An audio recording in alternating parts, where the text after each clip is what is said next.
어제 예수 그리스도의 계시라 이는 하나님이 그에게 주사 반드시 속히 일어날 일들을 그 종들에게 보이시려고 그의 천사를 그 종 요한에게 보내 알게 하신 것이라. 이 예언의 말씀을 읽는 자와 듣는 자와 그 가운데 기록한 것을 지키는 자는 복이 있나니 때가 가까움이라라는 경고에 가까운 말씀을 전했습니다. 자, 질문입니다. 그런데도 왜 사람들은 이런 경고의 말씀을 듣고도 행하지를 않을까? 믿지도 않고 행하지도 않을까? 많은 이유가 있겠지만 아마도 그동안 있었던 잘못된 재림 예언의 가르침과 종말 신앙 때문이 아닐까 생각을 합니다. 여기저기서 일어난 이상한 이단들이 요한계시록을 이용해서 수차례 성도들을 미혹하면서 이 교회 물을 흐려 놓았기 때문에 그렇습니다. 20-30년 전만 해도 재림을 강조하고 말세를 강조하면 사람들이 쉽게 잘 빠졌습니다. 가뜩이나 인생이 어려워 죽겠는데 참 잘됐다. 아이고 오히려 잘됐다 생각하고 너다지 모여 찬송하고 기도했습니다. 물론 그렇게 하는 자체는 나쁜 거 아닙니다. 근데 문제가 뭐냐면 they are too extreme. 너무 뭐라고 그럴까? 극한 신앙입니다. one-sided faith야. 너무 치우친 그런 믿음을 갖고 있는 겁니다. 워낙 교주들이 리얼하게 말을 하니까 순진한 성도들이 푹 빠지는 겁니다. 직장도 안 나가고 아이들을 학교에 보내지도 않고 맨날 모여서 난리들을 쳤습니다. 그런데 교주가 말한 그 날짜에 예수님이 안 오신 겁니다. 그러니 당연히 실망이 됐죠. 그런데 그런 일이 한두 번이 아니라 너무 자주 반복이 되니까 이제는 예수님의 재림에 대해서 성경적으로 말을 해도 여간해도 믿질 않는 것. 이솝 우화에 나오는 양치기 소년의 이야기를 우리는 어릴 때부터 들어서 잘 알고 있습니다. 어느 마을에 양치기 소년이 있었는데 늑대들이 나타나 양을 물어간다느니 잡아먹는다는 식으로 수시로 장난삼아 이 소리를 치곤 했어요. 늑대가 나타났습니다 하고 막 소리를 쳤어요. 그 소리를 들은 마을 사람들이 놀라서 집에서 홈이나 삽 같은 거를 들고 불이 났게 달려왔는데 와보니까 거짓말인 겁니다. 그런데 이 소년이 이렇게 호미와 삽 같은 걸 들고 막 당황해갖고 달려온 마을 사람들을 보니까 이게 얼마나 재미가 있는지 이 소년이 하고 또 하고 몇 번을 더 한 겁니다. 그러던 어느 날 진짜로 늑대가 나타나서 양들을 잡아먹거나 물어가기 시작했습니다. 그러니 당황한 소년이 이번엔 절대로 거짓말이 아니고 진짜입니다 라고 말을 하면서 마을 사람들에게 와서 좀 도와달라고 호소를 했지만 마을 사람들은 이번엔 우리가 절대 속지 않을 것이다 라며 한 명도 도와주러 나오질 않은 겁니다. 그래서 양치기 소년은 양떼를 모두 다 잃어버리고 말았다라는 이야기입니다. 그런 식입니다. 예수님이 몇 년, 몇 월, 며칠에 오십니다라고 떠버렸는데 번번이 빛이 빗나가니까 마지막 날이 분명히 있는데도 사람들이 믿질 않습니다. 자, 두 번째 질문. 왜 이런 일들이 일어날까? 왜 이런 사이비들이 이렇게 또 판을 칠까? 그건 다 사탄 마귀의 컨트롤을 당하고 있기 때문에 그렇습니다. 주님도 그날을 모르신다고 말씀하셨는데 사탄은 자기는 다 안다라는 것. 그것도 확신을 갖고 말을 하니까 평범한 사람들은 쉽게 미혹을 당하는 것. 특히 세상이 혼란스럽고 어려워지면 그런 소리에 더 쉽게 빠져들어가거든요. 그리고 이단에게도 신비스러운 게 있습니다. 분명히 잘못된 거예요.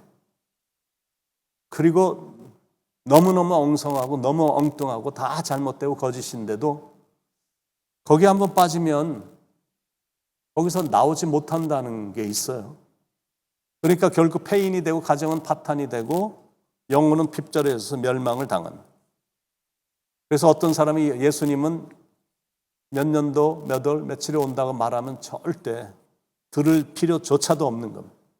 다 사탄의 장난이기 때문에 그렇습니다. 그렇게 말하는 사람들은 다 사탄의 종들입니다. 그러나 그렇다고 종말을 비웃는 신앙으로 떨어져서는 안 된다는 것. 예수님이 말씀하신 거라 그날은 반드시 있을 것이기 때문에 그렇습니다. 그것도 속히 온다고 예수님이 직접 말씀하셨으니까 우리가 이렇게 요한계시록 같이 묵상하면서 준비하는 건 아주 유익하리라 믿습니다. 세 번째 질문입니다. 그렇다면 언제 주님이 오시나? 날짜는 제가 다시 말씀드리지만 아무도 모릅니다. 그런데 아마 사람들이 종말을 우습게 여길 때 그때 예수님이 오실 것이다라는 생각이 듭니다. 노아가 계속 사람들에게 경고했거든요.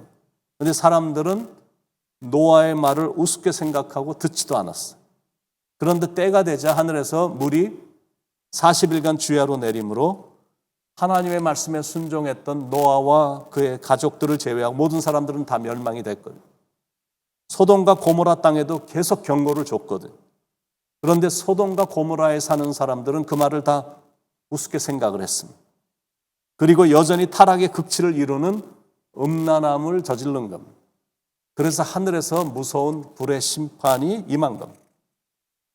하나님이 경고를 하실 때는 진지하게 여기고 귀를 기울여야 됩니다. 세상 돌아가는 걸 보면서 판단력과 통찰력을 가지고 진지한 신앙으로 임해야 됩니다. 분별력이 없어서 하나님의 계시의 말씀을 우습게 보고 긴장을 풀어버리면 심판이 도적같이 임할 때 어리석은 처녀처럼 슬피 이를 갈며 우는, 밖으로 쫓겨나는 이런 일이 있을 것이다라는. 그러므로 요한계시록의 말씀을 잘 배워서 올바른 종말 신앙을 갖는 것이 중요합니다. 네 번째 질문. 만약 지금 이 시대에 심판에 대한 엄중한 경고의 메시지가 들린다면 사람들은 어떻게 반응을 할까? 별로 반응을 안 보일 것입니다. 어쩌면 노아 시대의 사람들처럼 비웃을 가능성도 있습니다. 그래서 요즘은 요한계시록이라는 책이 별로 인기가 없는 책으로 전락했고 요한계시록에 대한 설교나 강의도 요즘은 거의 잘 못 듣습니다. 그런데 분명한 건 있거든요. 예수님은 당신이 계시하고 약속하신 대로 반드시 오신다. 그겁니다. 7절에 볼지어다 그가 구름을 타고 오시리라. 각 사람의 눈이 그를 보겠고 그를 찌른 자들도 볼 것이요 땅에 있는 모든 족속이 그로 말미암아 애곡하리니 그러하리라. 아멘. 볼지어다. 주의 깊게 보라는 명령입니다. 그가 구름을 타고 오시리라. 구름은 예수님을 태우는 수레를 말하며 하나님의 영광과 권세와 임재를 상징합니다. 손오공처럼 조그만 구름을 타고 오시는 게 아니라 영광 중에 재림하실 것이다라는 뜻입니다. 주님이 승천하셨을 때도 승천하시는 주님을 구름이 가렸거든요. 그때의 그 모습 그대로 구름에 휩싸여 영광 중에 다시 오신다라는 것.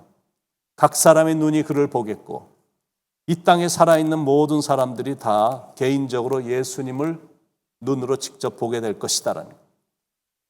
예수님께서 지상에 재림하시는 날 지상에 살아있는 모든 사람들은 다 재림하시는 예수님을 보고 알게 된다라는 것. 그를 찌른 자들도 볼 것이요 예수님을 십자가에 달려 못 박게 했던 그 무리들 즉 예수님을 십자가에 못 박고 그의 옆구리를 창으로 찌른 로마 제국 군병들, 총독 빌라도, 대제사장들, 장로들, 바리새인들과 예수님을 십자가에 달려 죽게 한 무리들이 예수님이 재림하시는 날 부활하여 땅 위에서 예수님을 바라보고 알게 된다라는 것. 땅에 있는 모든 족속이 지구상에 살고 있는 모든 나라의 백성들을 말하죠. 특히 천국 복음을 거부한 가라지에 속하는 모든 사람들을 말합니다. 그로 말미암아 애곡하리니 자신들이 저지른 죄를 미처 회개하지 못한 것에 대한 후회와 진노의 심판에 대한 두려움 때문에 애곡, 소리내어 슬프게 울며 가슴을 치는 것, 애곡을 하게 된다라는 것. 그러하리라 아멘. 그러하리라는 아멘이라는 뜻이죠. 그런데 그러하리라 아멘이라고 표현을 연거푸하고 있습니다. 그거는 이중의 강조로 그건 반드시 그렇게 될 거라는 것입니다. 여기에 기록된 예수님의 지상 재림 사건의 예언은 틀림없이 반드시 그대로 이루어진다라는 것. 8절에 주 하나님이 이르시되 나는 알파와 오메가라 이제도 있고 전에도 있었고 장차 올 자여 전능한 자라 하시더라. 주 하나님이 이르시되 나는 알파와 오메가요. 알파는 히라보 알파벳에서 첫 글자고 오메가는 끝 글자입니다. 하나님은 처음과 나중이시고 시작과 끝이시다라는, 더 정확하게 말하면 하나님이 이 모든 걸 계획하시고 실행하시며 완성까지 하시는 분이시다라는 뜻입니다. 이제도 있고 전에도 있었고 장차 올 자요. 이제는 현재를 말하고 전은 창세전 태초를 말하고 장차 올 시점은 예수님께서 재림하실 날을 말합니다. 전능한 자라 하시더라. 원하시면 뭐든지 하실 수 있는 힘과 능력을 소유하신 분이시다라는 말입니다. 이건 하나님만이 갖고 계신 능력입니다. 엘 셰다이, 전능하신 능력의 하나님. 그분이 직접 하신 말씀이다라는. 그러므로 그날은 반드시 있습니다. 주님이 하신 일이고 주님이 직접 계시하셨기 때문입니다. 그러므로 자칭 예수 재림주라고 하는 이단이라든지 이상한 재림관과 종말론으로 성도들을 미혹해서 멸망시키는 신천지 같은 몰상식한 사이비들에게 절대 미혹돼서는 안 됩니다. 잘못된 가르침에 빠져서 한 번 사는 인생을 영원히 망치면 안 된다는 말입니다. 우리는 오직 하나님, 오직 예수님, 우리를 온전케 하시는 하나님의 말씀만 붙잡아야 됩니다. 주님이 재림하시는 그때는 양, 준비된 자, 그리고 염소, 준비되지 않은 자가 분명히 구분이 될 것입니다. 주님이 재림하시는 날에는 지상에 살아있는 전 인류 중 3분의 2가 가라지로 구분되어 사륙을 당하고 그 영혼들은 모두 음부로, 지옥으로 들어가게 된다라는 것.